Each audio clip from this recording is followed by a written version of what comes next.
Assalamualaikum warahmatullahi wabarakatuh. Kali ini kita akan belajar mengenai ekologi. Simak videonya baik-baik ya. Jadi, dalam sebuah ekologi terdapat struktur organisasi kehidupan. Nah, jadi struktur organisasi kehidupan ini itu dimulai dari molekul, kemudian organel, kemudian ada sel, kemudian jaringan, kemudian ada organ, kemudian sistem organ, kemudian organisme, kemudian populasi, kemudian komunitas, kemudian ada ekosistem, dan terakhir biosfer. Nah, itu dia struktur organisasi kehidupan yang terdapat dalam sebuah ekologi. Kemudian kita lanjutkan kepada pengertian ekosistem. Apa sih pengertian ekosistem ini? Jadi, ekosistem adalah interaksi atau hubungan timbal balik antara makhluk hidup dengan lingkungannya. Kemudian dalam sebuah ekosistem ini terdapat namanya komponen biotik dan abiotik pada lingkungannya, di mana komponen biotik pada ekosistem dibagi menjadi 3. Yang pertama ada produsen, yang kedua ada konsumen, dan yang ketiga ada pengurai. Oke, dalam komponen abiotik dibagi menjadi 6. Yang pertama ada angin, yang kedua ada matahari, yang ketiga ada air, yang keempat ada suhu, yang kelima ada kelembapan, dan yang terakhir ada tanah. Kemudian, ketika komponen biotik disusun dalam sebuah tingkatan tropik akan membentuk suatu piramida.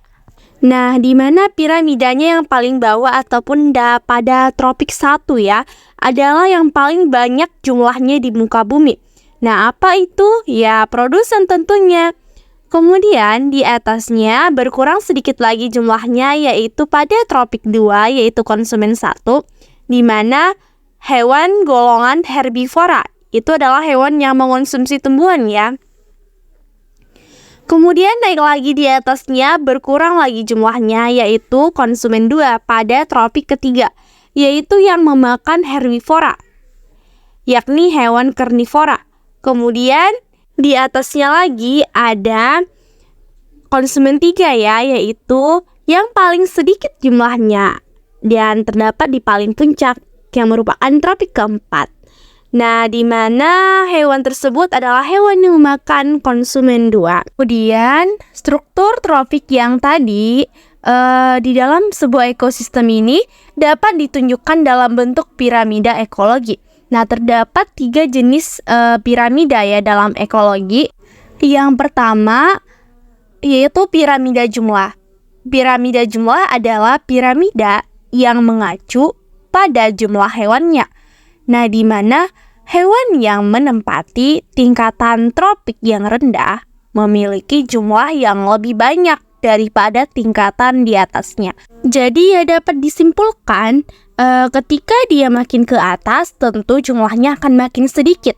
Sedangkan ketika dia makin ke bawah maka tentu jumlahnya akan semakin banyak.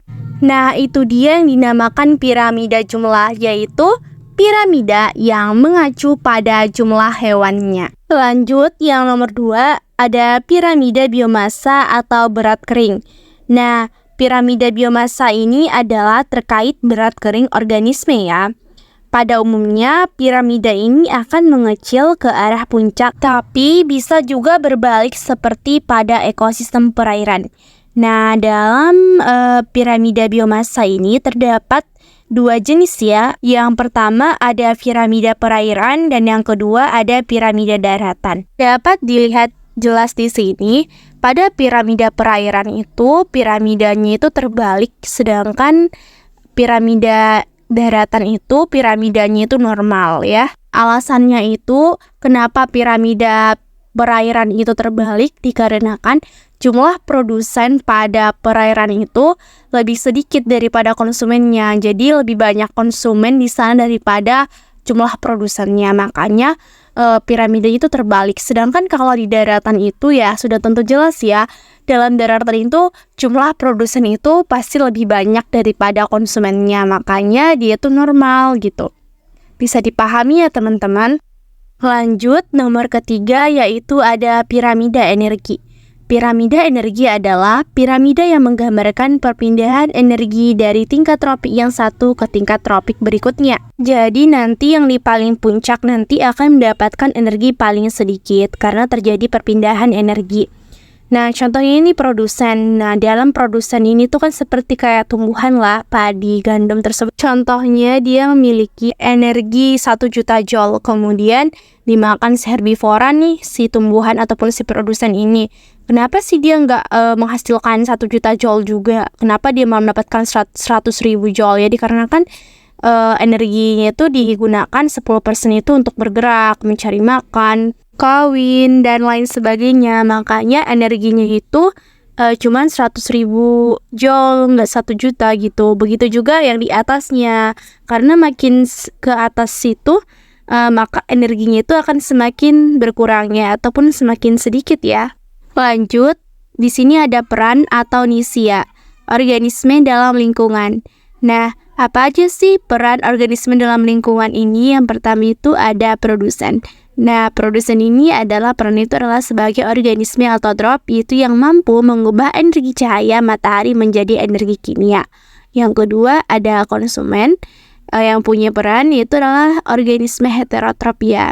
Yang ketiga ada pengurai, yang mempunyai peran yaitu adalah organisme yang menguraikan organisme yang mati. Nah, di mana pengurai dibedakan menjadi dekomposer dan detriver, di mana dekomposer itu adalah organisme yang menguraikan materi sebelumnya yang telah diproses oleh detriver.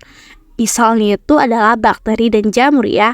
Sedangkan kalau yang si detriver itu adalah organisme yang memakan bahan-bahan organik seperti serasah menjadi partikel lebih kecil. Misalnya kolwing dan cacing tanah. Lanjut, interaksi antar spesies. Interaksi antar spesies ini yang pertama itu ada kompetisi. Kompetisi ini adalah interaksi yang terjadi antar populasi dalam hal perebutan sumber makanan, pasangan kawin, dan wilayah teritori. Nah, dalam kompetisi ini terdapat 2 jenis kompetisi, yaitu ada kompetisi antar spesies dan kompetisi interspesies. Kemudian yang kedua ada predasi. Nah, predasi ini adalah interaksi antara organisme pemangsa dan mangsa dalam suatu lingkungan. Sebagaimana predator memiliki kemampuan adaptasi terhadap mangsa, mangsa pun memiliki kemampuan pertahanan berupa kamuflase dan mimikri. Jadi dapat disimpulkan bahwa predasi ini adalah interaksi antara organisme pemangsa dan mangsa dalam suatu lingkungan. Lanjut ke nomor 3 ada simbiosis. Simbiosis ini dibagi menjadi 3. Yang pertama ada mutualisme. Mutualisme ini adalah interaksi antara individu yang saling menguntungkan. Contohnya ada alga dan ikan badut, kupu-kupu dan bunga, dan kerbau dan burung jalak. Kemudian nomor 2 ada komensalisme. Nah, komensalisme adalah interaksi antara individu yang satu diuntungkan dan yang satu lagi tidak dirugikan. Contohnya yaitu tumbuhan paku di pohon sawit. Yang kedua itu ada ikan hiu dan ikan remora. Lanjut nomor 3 ada parasitisme.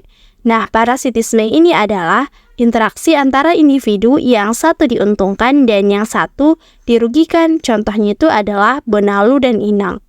Oke, di sini terdapat rantai makanan. Di sini saya akan menjelaskan bagaimana sih proses dari rantai makanan ini. Yang pertama itu ada matahari, di mana matahari memberikan bantuan kepada tumbuhan untuk melakukan fotosintesis. Kemudian tumbuhan tersebut dimakan oleh belalang, kemudian belalang dimakan oleh burung, kemudian burung dimakan oleh elang. Nah, itu termasuk salah satu rantai makanan ya. Contoh dari rantai makanan. Lanjut, di sini ada pembagian ekosistem. Nah, ekosistem dibedakan menjadi ekosistem darat dan ekosistem perairan. Nah, yang pertama ekosistem darat ataupun terestrial membentang dari ketinggian 0 sampai 1000 mdvl. bisa dibedakan menjadi vegetasi rawa dan vegetasi darat. Yang kedua, ada ekosistem perairan atau akuatik. Dibagi menjadi dua berdasarkan kondisi salinitasnya, yaitu ekosistem air tawar dan ekosistem air laut. Lanjut, ekosistem air asin dibagi menjadi beberapa zona berdasarkan kedekatannya dengan pantai. Yang pertama ada zona litoral, yaitu berbatasan dengan pantai dan dihuni oleh binatang laut, bulu babi, dan kepiting. Yang kedua, zona neritik adalah laut dangkal yang dalamnya kurang dari 200 meter, sehingga masih bisa ditembus cahaya sampai bagian dasar, dihuni oleh ikan dan ganggang laut. Kemudian yang ketiga ada zona batial, yaitu yang dalamnya berkisar lebih dari 200 sampai 2500 meter ditempati oleh ikan. Kemudian yang terakhir itu ada zona abisal, yaitu yang lebih jauh dan lebih dalam dari pantai, yang berkisar lebih dari 2500 sampai 10.000 meter dan dihuni oleh predator, decomposer, dan detripor. Sekian video dari part 1, semoga teman-teman bisa paham. Akan dilanjutkan kepada part 2, jangan lupa nonton ya. Bye-bye.